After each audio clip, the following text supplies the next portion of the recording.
নারায়ণগঞ্জে রেলওয়ের জায়গা নিয়ে প্রথম আলোর রিপোর্টে তোলপাড়। ব্রিটিশ আমলেই শীতলক্ষ্যা নদী বন্দরের সুবিধাকে কাজে লাগিয়ে বন্দর নগরী নারায়ণগঞ্জকে ঢাকার কেন্দ্রীয় রেলওয়ে নেটওয়ার্কে সংযুক্ত করা হয়েছিল। রেল বিভিন্ন কোম্পানির লঞ্চ, গোয়ালন্দ স্টিমার সার্ভিসের কাহিনী এখনো অনেকের স্মৃতিপটে নস্টালজিক হয়ে আছে।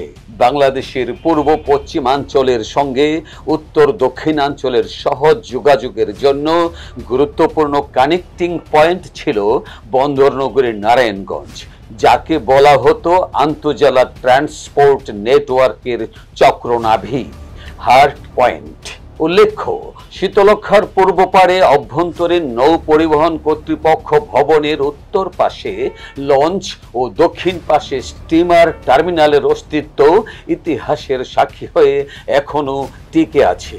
মাত্র 10 কদম দূরত্বে রেল স্টেশন ও কেন্দ্রীয় বাস পরিবহন টার্মিনাল। সময়ের পরিবর্তনে রাজধানী ঢাকার পর নারায়ণগঞ্জেও মেট্রো রেল আসার সম্ভাবনা যখন হাতছানি দিচ্ছে, এই যখন অবস্থা, নারায়ণগঞ্জেও রেলওয়ের অব্যবহৃত মূল্যবান জায়গা নিয়ে চলছে হরিলুটের মহোৎসব। এ নিয়ে আজ প্রথম আলোতে প্রকাশিত একটি অনুসন্ধানী রিপোর্ট অবলম্বনে নিউজ24 ওয়েবসাইট দেশ থেকে বিস্তারিত। সব আপত্তি উপেক্ষা করে সেই জমিতে বিপণী বিতান।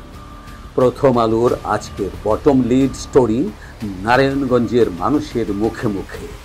আহমদুল হাসান ও মজিবুল হকের তৈরি প্রতিবেদন হুবহু উপস্থাপন করছি।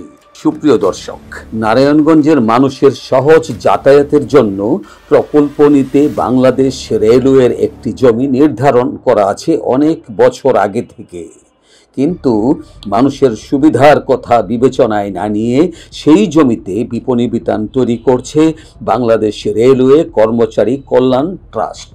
3.5 বিঘার মতো আয়তনের জমিটিতে মাল্টিমোডাল হাব কেন্দ্র নির্মাণের কথা, অর্থাৎ সেটি হবে রেল, নৌ ও সড়ক পথে চলাচলের একটি কেন্দ্র।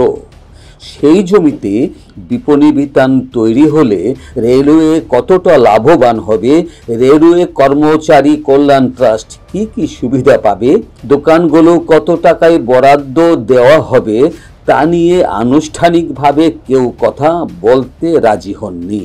বিষয়টি নিয়ে জানতে রেলওয়ে কল্যাণ ট্রাস্টের ব্যবস্থাপনা পরিচালকের দায়িত্বে থাকা রেলওয়ের যুগ্ম মহাপরিচালক সাদরুল হকের দপ্তরে গিয়ে মুঠোফোনে যোগাযোগের চেষ্টা করে খুদে বার্তা পাঠিয়েও কোনো সাড়া পাওয়া যায়নি।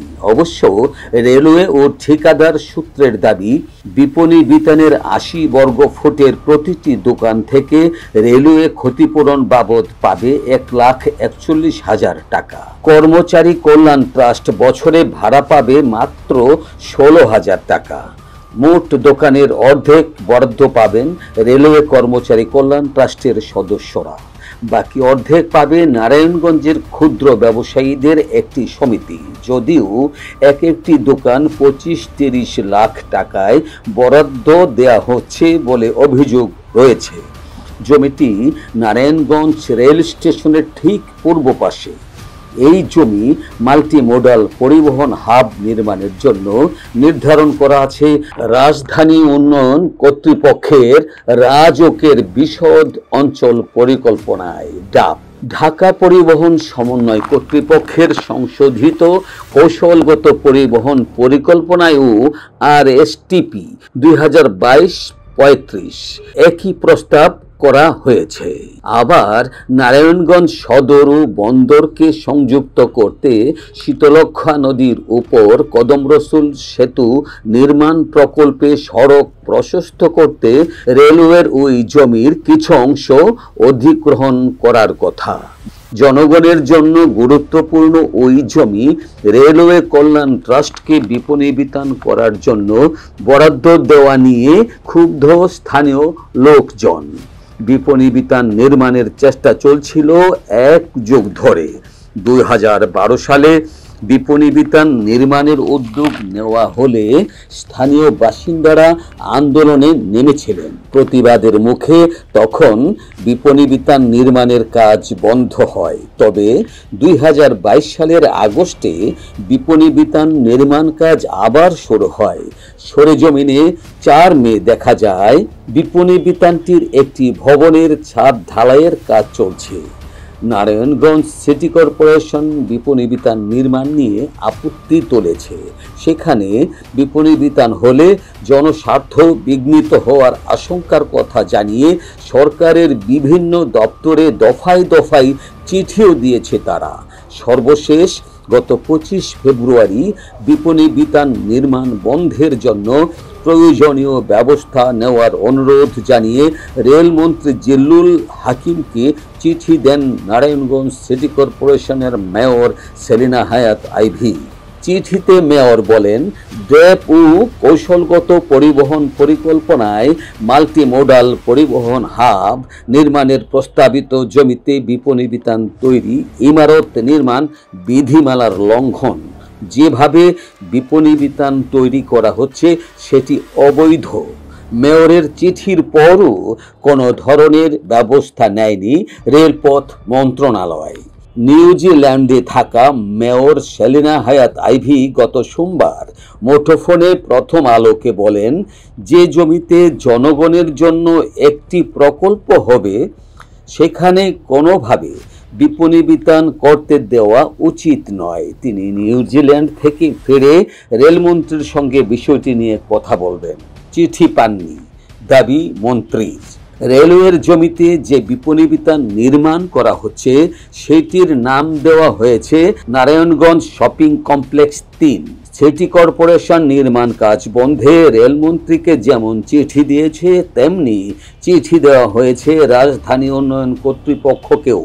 রাজক রেলমন্ত্রী জিল্লুল হাকিম সোমবার প্রথম আলোকে বলেন, তিনি চিঠি পাননি, তবে আইন বা বিধি বহির্ভূতভাবে কোনো স্থাপনা হলে এবং সেটি নিয়ে সিটি কর্পোরেশনের আপত্তি থাকলে প্রয়োজনীয় ব্যবস্থা নেওয়া হবে। রাজকের চেয়ারম্যানকে চিঠি দেওয়া হয় গত 25 ফেব্রুয়ারি। এতে বলা হয়, রাজধানীর অতি সন্নিকটে শিল্পঘন ও জনবহুল বন্দরনগর নারায়ণগঞ্জ সিটি কর্পোরেশন এলাকা।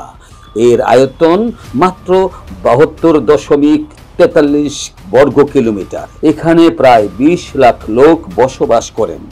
নারায়ণগঞ্জ দেশের অন্যতম বাণিজ্যিক ও শিল্পনগরী হওয়ায় জনসংখ্যা বেড়েই চলেছে। এখানে প্রতিদিন কয়েক লাখ যানবাহন আসা যাওয়া করে। নারায়ণগঞ্জ নগরীর পরিবহন অবকাঠামো খুবই অপ্রতুল। এই পরিস্থিতিতেও পরিবহন হাব নির্মাণ জরুরি, কিন্তু প্রস্তাবিত পরিবহন হাবের স্থানে বিপণী বিতান গড়ে উঠছে। রাজকের chairman major general Mohammad Siddiqur Rahman Sarkar গতকাল বুধবার প্রথম আলোকে বলেন, তিনি নতুন দায়িত্ব পেয়েছেন। তিনি দায়িত্ব পাওয়ার আগে চিঠিটি এসেছে। বিষয়টি সম্পর্কে খোঁজ নিয়ে কোনো ব্যত্যয় থাকলে তিনি ব্যবস্থা নেবেন। বেড়া দিয়ে চলছে নির্মাণ কাজ। সরেজমিনে 4 মে দেখা যায় নারায়ণগঞ্জে রেলওয়ের জমিটির কাছেই শীতলক্ষ্যা নদী।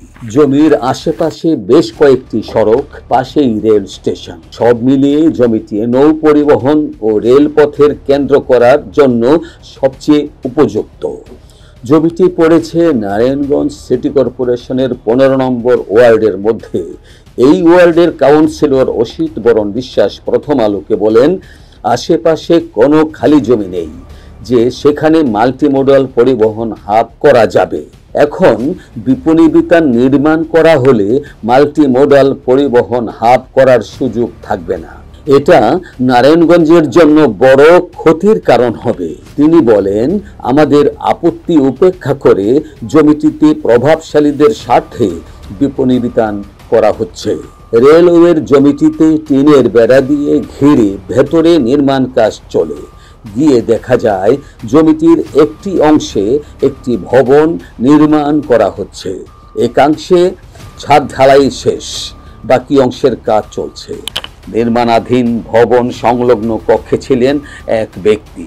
যিনি নিজেকে ভবনের ঠিকাদারি প্রতিষ্ঠানের কর্মী বলে পরিচয় দেন। নাম বলেন রুবেল। তার ভাষ্য, ভবনটির ঠিকাদারি প্রতিষ্ঠানের মালিক আকরাম আলী শাহীন, যিনি নারায়ণগঞ্জ মহানগর জাতীয় পার্টির সাবেক আহ্বায়ক। জানতে চাইলে রুবেল বলেন, নির্মাণাধীন ভবনের দক্ষিণ পাশের ফাঁকা জায়গায় আরও দুটি 4 তলা ভবন নির্মাণ করা হবে। সবকটি ভবন মিলিয়ে মোট 300টি দোকান হবে। এক একটি দোকান বরাদ্দ দেওয়া হচ্ছে 25-30 লাখ টাকায়। আকরাম আলী শাহীনের সঙ্গে যোগাযোগ করা হলে তিনি নিজেকে নারায়ণগঞ্জ শপিং কমপ্লেক্স 3 ব্যবসায়ী সমবায় সমিতির পরিচালক হিসেবে পরিচয় দেন। তিনি প্রথম আলোকে বলেন, চুক্তি অনুযায়ী বিপণী বিতানের 50% দোকান বরাদ্দ পাবে সমিতি, বাকি 50% দোকান বরাদ্দ পাবেন রেলওয়ের কর্মচারীরা। এই বিপণী বিতান তৈরির উদ্যোগ নেওয়া হয়েছিল 12 বছর আগে। তখন নারায়ণগঞ্জ হকার সমিতির সঙ্গে চুক্তি হয়েছিল। হকার সমিতির নামে দোকান বরাদ্দের জন্য টাকা জমা দিয়েছিলেন সদস্যরা। এখন সেই সমিতি আর নেই। তবে আগের সমিতির সদস্যরাই নতুন সমিতির সদস্য। এখন নতুন সমিতির মাধ্যমে কার্যক্রম পরিচালনা করা হচ্ছে। আকরাম আলীর ভাষ্য, একটি দোকান বরাদ্দের ক্ষতিপূরণ ব্যয় হিসাবে রেলওয়ে 1,41,000 টাকা করে নিচ্ছে, আর দোকানের নির্মাণ ব্যয় 5 লাখ টাকা নেওয়া হতে পারে। এই বিষয়ে এখনো সিদ্ধান্ত হয়নি। দোকান বরাদ্দের নামে 25-30 লাখ টাকা করে নেওয়ার অভিযোগের বিষয়ে তিনি বলেন, এটি তার জানা নেই। 2012 সালে বরাদ্দ নিয়ে সেটি কেউ হস্তান্তর করে থাকতে পারেন। এক ব্যক্তির কাছ থেকে অন্য ব্যক্তির কাছে দোকান হস্তান্তরিত হলে এটি হতে পারে। সমিতি এই কার্যক্রমে সম্পৃক্ত নয়। বিপণী বিতান হলে মাল্টি মডাল পরিবহন হাব কিভাবে হবে জানতে চাইলে আকরাম আলী বলেন, মাল্টি মডাল পরিবহন হাব যখন হবে তখন দেখা যাবে। কাজটি অনৈতিক। রাজকের প্রস্তাবিত মাল্টি মডাল পরিবহন হাবের জন্য নির্ধারিত জমিতে ব্যক্তি স্বার্থে বিপণী বিতান তৈরি করে নারায়ণগঞ্জবাসীর প্রতি অন্যায় করা হচ্ছে বলে মনে করেন ভূমি রক্ষা নাগরিক পরিষদের আহ্বায়ক রফিউর রাব্বি। তিনি প্রথম আলোকে বলেন, 2012 সালে আন্দোলনের মুখে রেলওয়ে বলেছিল এখানে বিপণী বিতান হবে না। এখন সরকারি প্রকল্পকে বাধাগ্রস্ত করে এখানে বিপণী বিতান হচ্ছে। কাজটি অনৈতিক। তিনি বলেন, এই অনৈতিক কাজে কারা সহযোগিতা করছে, প্রশাসন কেন ব্যবস্থা নিচ্ছে না, সেটি খুঁজে বের করে ব্যবস্থা নেওয়া জরুরি। রফিউর রাব্বি বলেন, স্থানীয় কতিপয় ভূমিদস্যু ও সরকারি সংস্থার অসাধু কর্মকর্তাদের যোগ সাজশে সরকারি জমি আত্মসাৎ করা হচ্ছে।